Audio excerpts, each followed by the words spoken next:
Bonjour à tous et bienvenue sur boursicoté.com pour cette nouvelle analyse technique du CAC 40 en intraday où nous avons donc une tentative de rupture ici de cette zone de résistance que je vous présentais ce matin.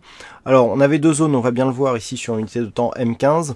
Toutefois ce que l'on peut constater donc sur cette vue en H4, c'est que cela correspond à une continuité de la dynamique ici de sortie de cette configuration de consolidation.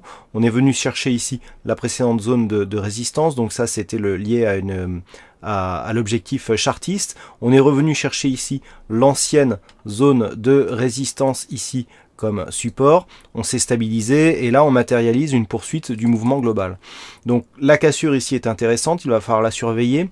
Ce que l'on peut constater sur l'unité de temps M15, c'est que la zone ici que je vous présentais ce matin des 4926, je n'ai touché aucune zone horizontale sur ce graphe depuis quelques jours. On a bien eu ici la zone de temporisation ici sous résistance, la cassure et la zone ici de validation, puisque les cours ont évolué en tout cas au-delà de ce niveau comme support. Et suite à cela, eh bien, on a une poursuite de la dynamique qui est en train de s'opérer.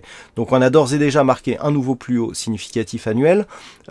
L'évolution du CAC 40 donc est largement haussière. Ce que l'on peut voir, c'est que la phase ici que je vous présentais ce matin où on avait un MACD qui commençait à faiblir, eh bien n'a pas du tout été suivi d'effet puisqu'il n'y a eu aucun mouvement de consolidation sur cette phase.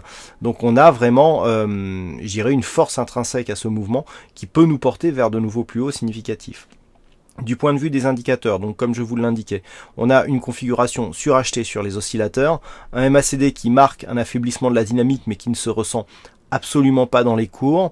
Si le MACD se retourne ici alors que les indicateurs sont restés en surachat, cela dénotera d'une forte dynamique que nous avons ici sur cette évolution qui pourrait nous porter encore bien plus haut. Alors les prochaines zones horizontales d'objectifs sont liées à des extensions de Fibonacci sur des précédentes phases de consolidation. Tant que les cours ici restent au-delà des 4926, d'un point de vue court moyen terme, on a des objectifs à 4992, 5014 et 5048 points. Voilà ce que l'on peut dire donc sur cette analyse d'un point de vue technique. D'un point de vue macroéconomique, c'est le jour des IPC, des indices de prix à la consommation. Après les indices donc de l'Allemagne qui seront dévoilés à 14h, nous aurons à 14h30 donc des chiffres PCE Core donc sur du côté des États-Unis avec les chiffres de dépenses des ménages. Attention à 14h30 aussi au discours du président de la Bundesbank.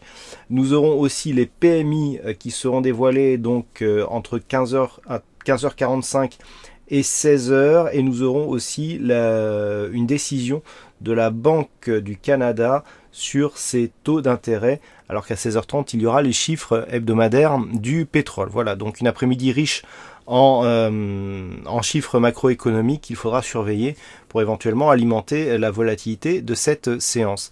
Voilà, bonne fin de séance, bonne chance dans le prochain trade et on se retrouve dès ce soir pour toutes les autres analyses techniques du site boursicoté.com.